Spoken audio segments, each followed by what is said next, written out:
Hello, everybody, and welcome back to the channel.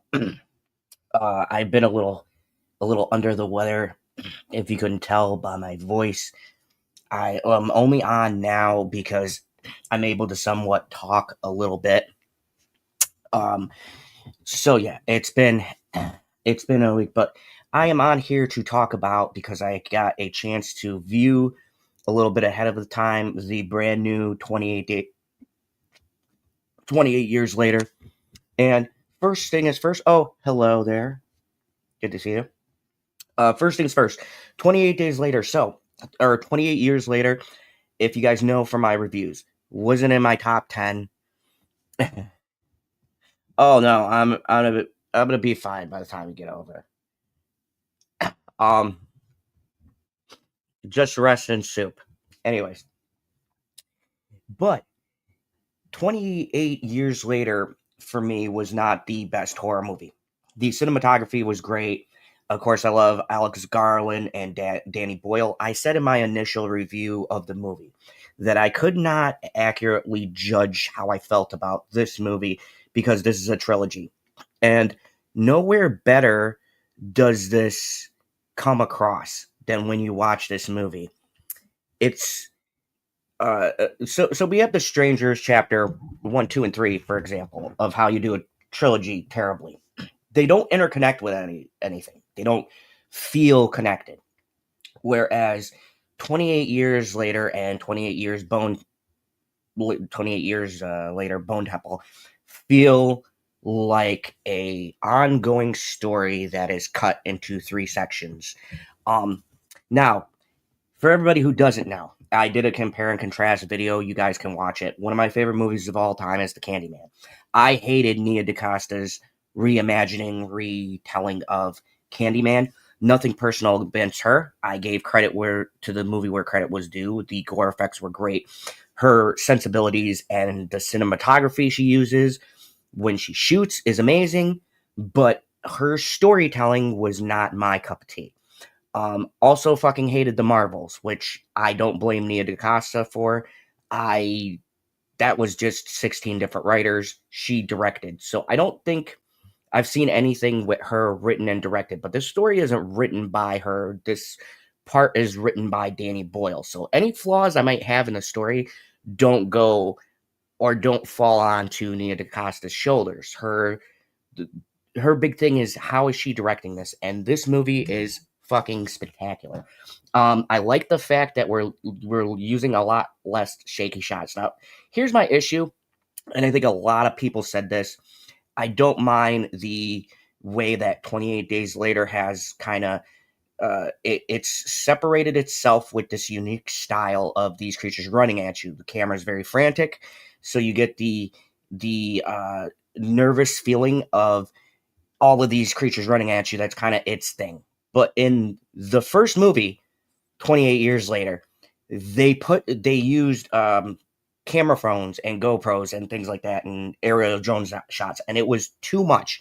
There were quite a few moments in the movie that just the shots made my stomach kind of turn. I'm getting old. I can't be looking at fucking drone shots. Yeah, I know about the new Terrifier. Don't worry. We got a lot of good movies to see this year. That's why you got to start coming up. I got a bunch of horror movies. Maybe you come on a review with me. If you guys don't know, Lady Blood Moon, that's the little dictator. So she watches these horror movies with me. As any good daughter, she loves herself some horror movies, so she's always interested in especially my horror reviews. So, first off, Nia DaCosta's way she shoots and frames. If you did not like the way it was, the first movie was shot, this one is shot, at least in my opinion, much better. Also the story. So here's the thing. They have two options with this story. And I know people did not, for some reason, the story in the last one, and I said the last 5 minutes I did not enjoy of 28 years later. I thought it tanked the movie for me. There was two things they could do. You either pull back and go back to what people wanted, or you lean the fuck in. And if you did not like how crazy the last movie is, this motherfucker leans hard. And I gotta say, I like it because I'll tell you why. If you're going to make a new, bold, ballsy choice, and you're going to like do crazy shit that you know your audience is either going to be with you or not with you, then you got to commit. I hate movies that because of criticisms they pull too far back and it ruins the core concepts, because 28 years later as a whole that movie was not as terrible as people make it out to be. Fucking Strangers happened. That's a terrible movie. The writing was a bit disjointed. I think this movie really hits its stride right here, where Bone Temple is doing a lot of interesting things. And let me just give you guys a standout. So, where we pick up, the Jimmies are coming out, and it's this. I don't want to. There's no spoilers here, so I don't want to give too much away. But they're sort of the main antagonists of this, and in particular, there is an actor, and I personally looked this up. Let me see. Jack O'Connell. He was in Eden Lake and the British television show Skins. This dude fucking commands the screen every time he's on. I don't want to get into spoilers about what the Jimmies are exactly, but when you find out and then you get to what he's selling, it's some of the terror for me comes more from these stories. Also, what this does is it focuses on two main stories. So we have Ray Fiennes in the Bone Temple with, I'm going to call him Big Schlong Dong Alpha, because this dude's fucking penis is out 24/7. Dude, this alpha's penis. I don't know. I did my research, my due diligence. I don't know if this dude's penis was just naturally big, if it's CGI'd, if they fucking did practical effects. I don't know. But this man's penis is highly distracting for me. Um, Take that as you will. You know, when dude hauls ass, okay, and don't get me wrong, it's still terrifying. But some of the things that get me is this, like, and you know, I get it. People got the rage virus. They aren't really caring about clothing and being modest. But this dude's penis is just like flapping in the breeze as he's running like 30 miles an hour chasing someone down, and it's just distracting. But I'm gonna call him Long Dong Silver. He comes back, and him and Ray Fiennes this character start having this weird bonding. So there's also a subplot of whether or not these people are actually too far gone, or if there is something in there, or if they are evolving to essentially their own species. And I found this really fascinating because the problem with a lot of these virus movies, a lot of these outbreak movies, you have one of two things that happen. It's the breakdown of civilization, or it's, it's we find a cure and mankind builds it up. But no one ever does, or at least you guys can let me know in the comments, but I haven't seen very few movies that do the whole, how does the virus evolve and what does that look like? It kind of like reminds me of Planet of the Apes, where they evolved to being able to talk and things like that. And now these creatures, these alphas, are evolving and being able to communicate. And it's very fascinating stuff. I gave the last movie a 5, and the reason why I gave it a 5 was because the ending tanked it for me. I did not enjoy the end of this movie. Whereas here, there is a post-credit scene, so you do not want to leave, and it's very hyped. And I'm not gonna lie, it could be baiting us, whatever. But I'll tell you what, there is a very good reason to go and see this. Um, I don't want to spoil it because apparently I thought that they told a lot of people what was going to happen, but there's something that happens that's pretty big at the very end, and I was like, oh, okay. So I think this movie is going to be, these movies are going to be very much on how that last movie sticks to landing, because if they do it right, I could see how 1 was okay. 2 is probably my favorite, and this is probably going to go on my top 10 movies list. And 3, if they could end it really well, we might have a solid trilogy we should have had like 20 years ago. Um, but it's going to all depend on how exactly they finish this off, because there's a couple of loose threads that are not addressed from the first movie, and a couple of things that are left hanging in this movie that are not addressed. and the way that they choose to end certain storylines just kind of abruptly end, and then we go to the big stinger, which I will say this movie left me less pissed off when I left the theater than the previous movie. So I gave the first one a 5. I think I'm going to give this one, I'm gonna say a 7.5 with a strong possibility of going to an 8 if I could rewatch them both consecutively and see if I liked the flows. This one was way better. I think that Jodie Comer was great in the first one, um, and so was everybody else, especially the kid who plays Spike. He's good in both of them. Um, but this one to me had a lot more of the stuff falling into place. This goes balls to the wall crazy right from the get go, so it kind of lets you know what you're in for, and I appreciate that.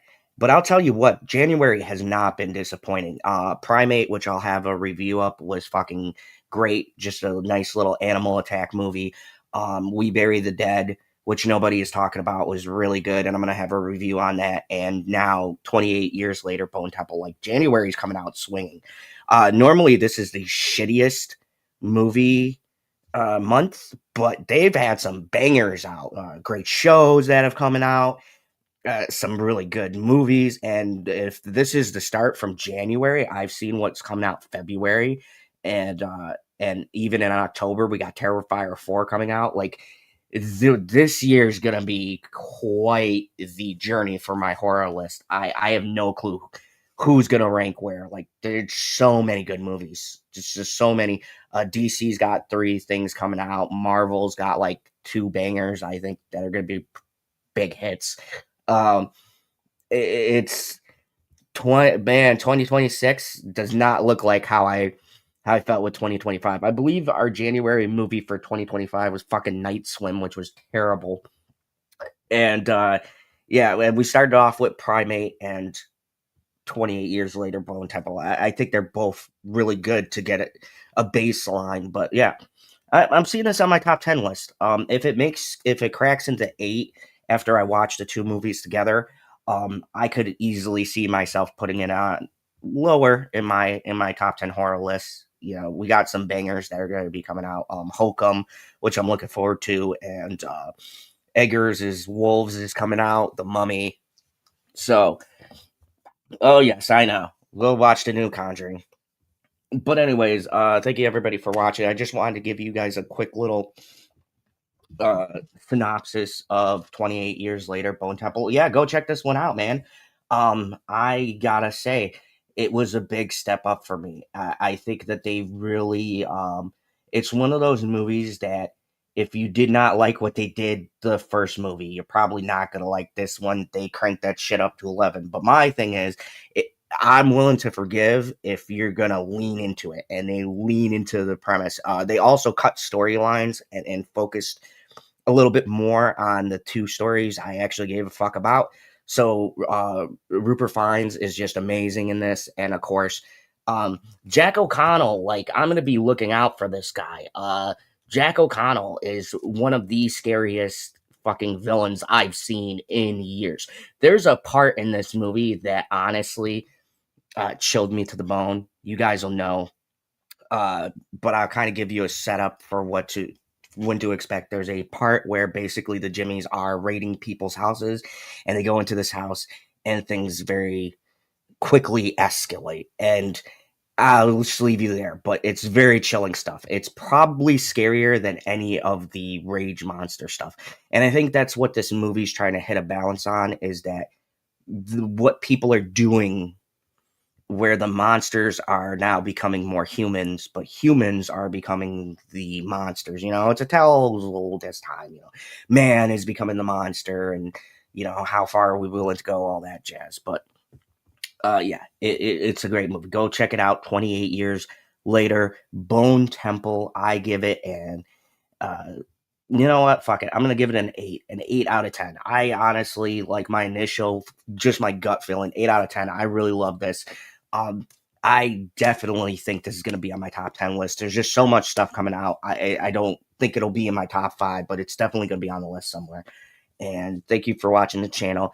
Hit that like, share, subscribe, all of the YouTuber things. And as always, remember, there is only one rule here in the Phantom Zone: kneel before General Zod.